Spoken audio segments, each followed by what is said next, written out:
पुढची महत्त्वाची बातमी आपण बघूया। मेळघाट दौऱ्यावरती असलेल्या बावनकुळेंनी काँग्रेस नेत्यांवरती जहरी टीका केली आहे। वडेट्टीवार पटोलेंचं तोंड पाहत नाही, पटोले वडेट्टीवार सकपाळांचं तोंड पाहत नाहीत आणि तिघे मिळून राहुल गांधींचं तोंड पाहत नाहीत असं म्हणत बावनकुळेंनी काँग्रेस नेत्यांवरती निशाणा साधलाय।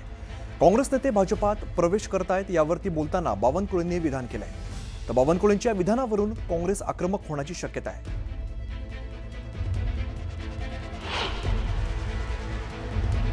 साहब हमारी पार्टी की हालत बहुत खराब है। हमारे गांव में वडेट्टीवार नाना पटोले का मुंह देखता नहीं, नाना पटोले वडेट्टीवार का मुंह देखता नहीं, दोनों मिलकर उनका अध्यक्ष हर्षवर्धन सपकाळ का मुंह देखते नहीं और तीनों मिलकर राहुल गांधी को देखते हैं। ये कांग्रेस पार्टी की हालत है। अब वो पार्टी में रहे क्या? अब 3 करोड़ 18 लाख वोट तो मिले बीजेपी महायुति को, ये कम होने वाले क्या? इकडे कोकणामध्ये नगरपंचायतीच्या निवडणुकीसाठी ठाकरे आणि शिंदेची शिवसेना एकत्र येण्याच्या जोरदार चर्चा रंगल्यात। भाजपाच्या स्वबळाच्या नाऱ्यानंतर राणेंना शहर येण्यासाठी या दोन्ही पक्षांनी शहर विकास आघाडी स्थापन केल्याची माहिती मिळते। यावरती संतप्त झालेल्या नारायण राणेंनी एकनाथ शिंदेंना थेट इशारा दिलाय।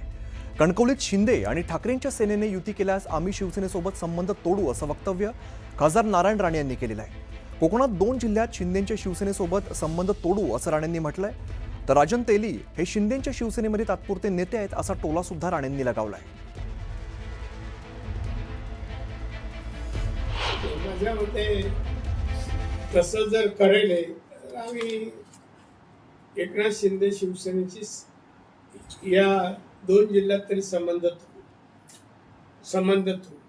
आणि राजन तेली कुठलाही नेता कुठलाही पदाधिकारी नाहीये आणि मी मानत नाही।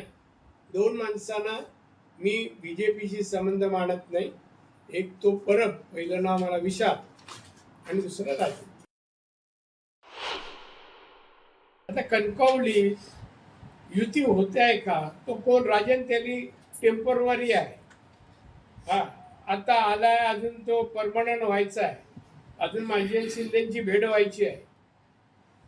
ते म्हणजे परमनंटचा सिक्का लागाव की नाही, आणि अशा बातम्या कशाला काही होणार नाही।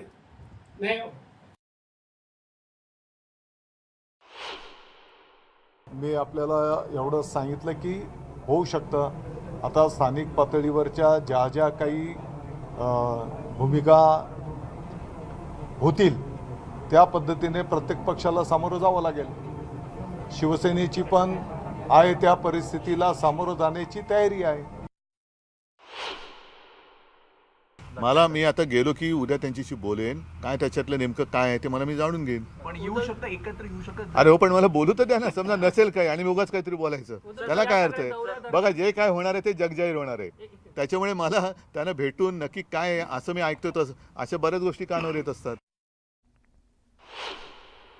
शहरातल्या व्यक्तींनी, जी सगळ्या प्रतिष्ठित व्यक्तींनी येऊन सांगितलं की आपण जर अशा प्रकारची आघाडी केली आणि जर निवडणुकीला सामोरं गेलं तर गावातलं वातावरण चांगलं राहील, अशा प्रकारचा निर्णय ह्या गावातल्या शहरातल्या प्रतिष्ठित लोकांचा आहे।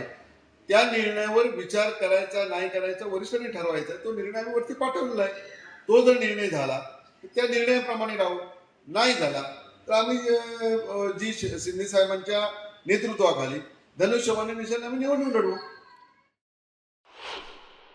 काही स्थानिक लोकांनी एकत्र येऊन या कणकवली नगरपंचायतीवर गेल्या 7-8 वर्षामध्ये ज्या पद्धतीने भ्रष्टाचार झाला आणि त्याच्याविरुद्ध लोक एकत्र येत आहेत, आणि या संदर्भात जे शिवसेनेचे उद्धव बाळासाहेब ठाकरेंचे उमेदवार असतील, कार्यकर्ते असतील, त्यांच्या भावना जाणून घेऊन त्या वरिष्ठांच्या कानावर घालून आणि त्यानंतर त्या संदर्भातला शहर विकास आघाडी जायचं की उद्धव बाळासाहेब ठाकरे या पक्षाच्या चिन्हावर निवडणूक लढवायची याचा विचार वरिष्ठ या ठिकाणी करतील आणि त्यांच्या भावना आम्ही कार्यकर्त्यांच्या वरिष्ठांपर्यंत पोहोचवू।